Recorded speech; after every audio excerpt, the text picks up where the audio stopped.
Hello and welcome to African Living Abroad. I am Jamhuri.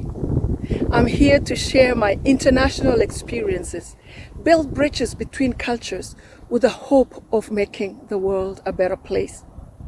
I consider myself a social observer, a commentator, an interpreter of social events, and a storyteller.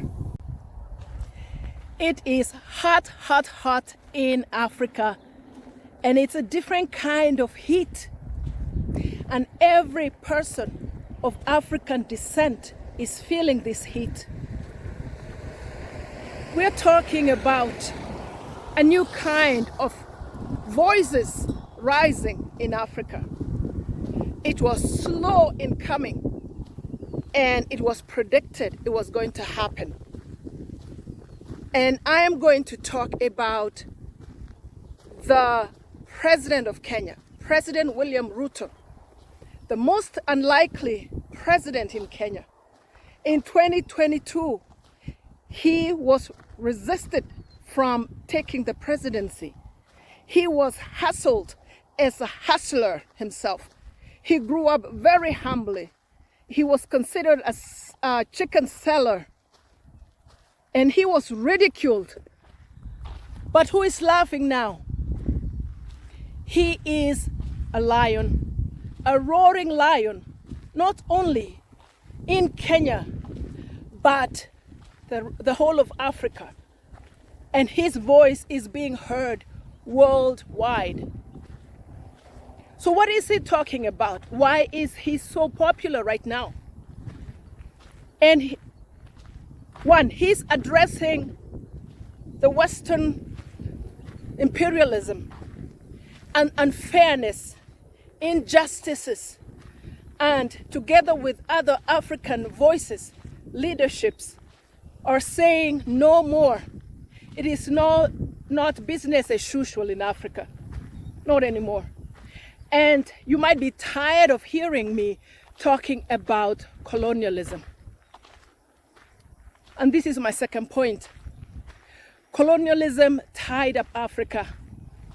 And Africa has had a relationship with the Western leadership. And somebody mentioned it the other day and put it really well. He mentioned the Stockholm Syndrome.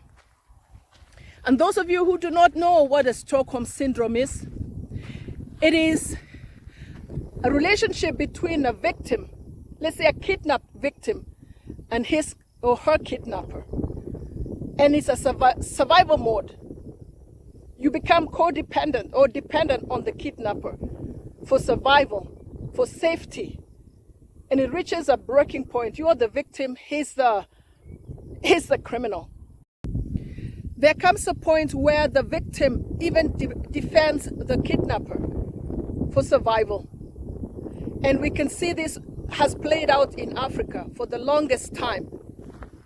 Our relationship, or African relationship with the former colonizer is exactly like that. At some point, we even identify with them. We want to speak like them. We want to live like them. And Africa has been messed up with Western culture. And we have lost our culture.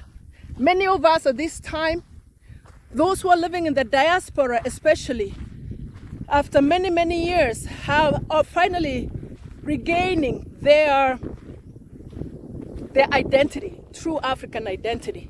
And it's a really tough thing to find. And after we get and I'm one of them, and after we get our identity, our voices begin to open up. And I'm so glad that a few years ago I spoke about the state of Africa.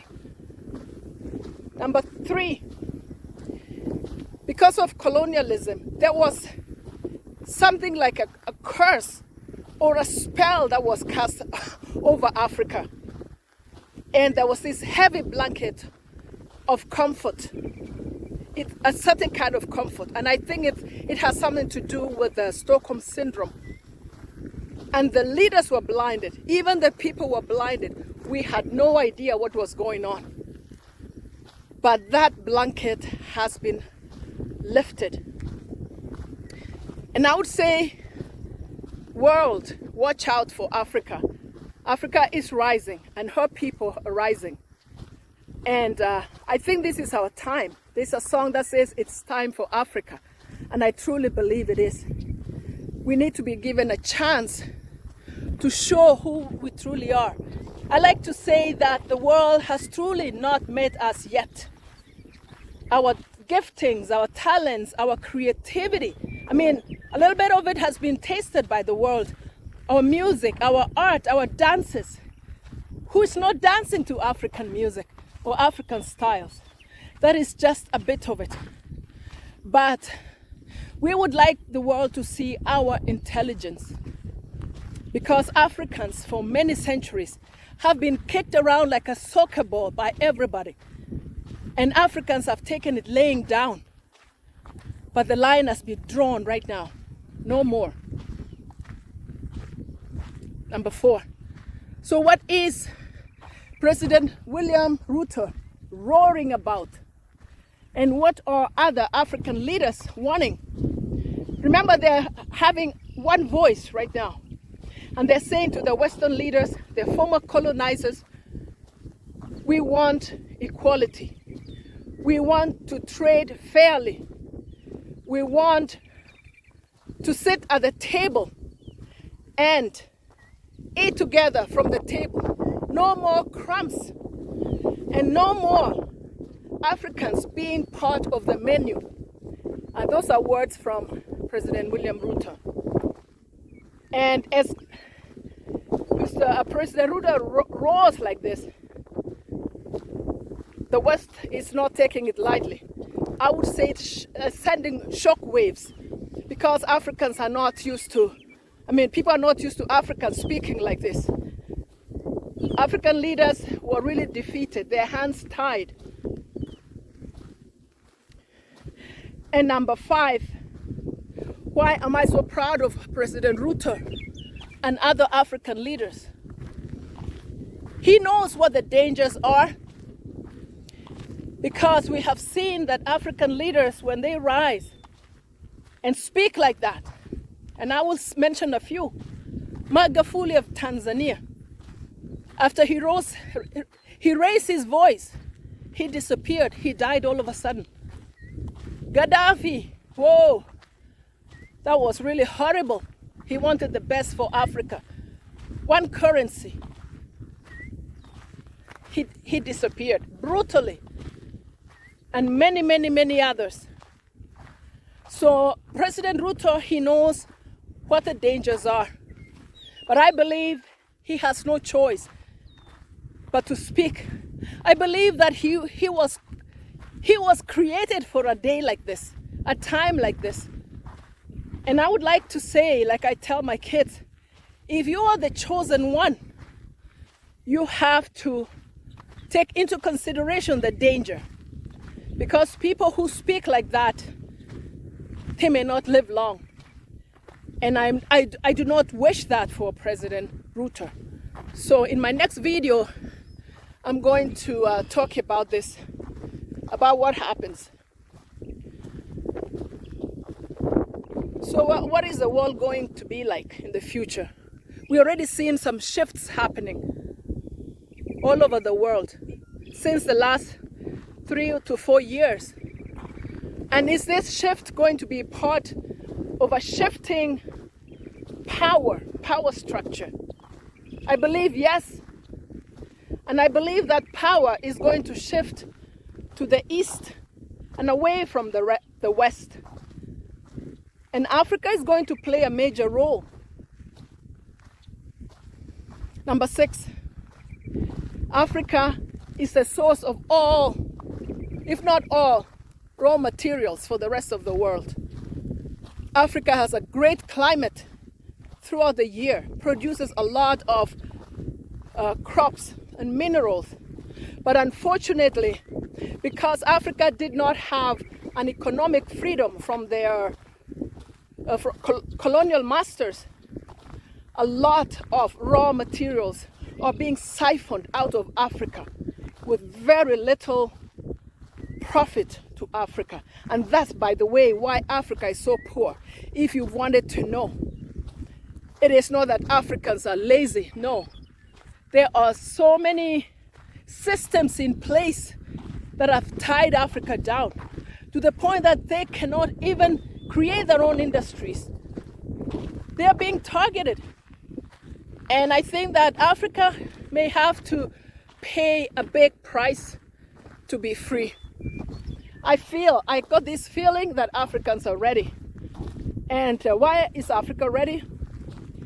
Africans are used to a tough life. Everything that Africans got, they struggle for it. There's a lot of loss of life through the time of colonialism up to now. Africans do not get things that easy. And they understand what sacrifice is. It's a culture that understands that to be courageous means you could lose your life. It means a lot of things. So I think that that's going to happen. And 7, President Ruto is getting a lot of support from Africans. And the African youth, they are saying that they're sick and tired of being jobless, sick and tired of being disempowered. And so, and really needing a leader that would stand up for them, to help them. And by the way, even the youth are aware of the dirty games being played in Africa. And they know the price to be paid. So this is to you, President Ruto, and also other presidents who are roaring lions in Africa. President Kagame of Rwanda, President Yoweri Museveni of Uganda, President of South Africa, the President of Ghana, and so many others that are rising now. This is a new era, and may God be with you. Because what you are asking for is rightfully yours. There is no apology, no apologies at all. And may the world be ready for a new Africa, a new system. And I'll get back to you with more news about Africa. And I will end by saying, each of us has a calling in this world. What is your calling? Have you discovered it? And what are you doing about it? I mean, I'm risking my life talking about these things, and I've been scared for a very long time. And I've been hiding for a long time. But more and more, my voice is rising. And I'll follow my journey. I'll follow my dream. And I wish you the best as you follow yours courageously, and do not be fearful. Fear is there to protect us from the unknown. But you can say to fear, hey, I got it. I've got it. Thanks for being there for me. We will work together to reach our goals. Till next time. Bye.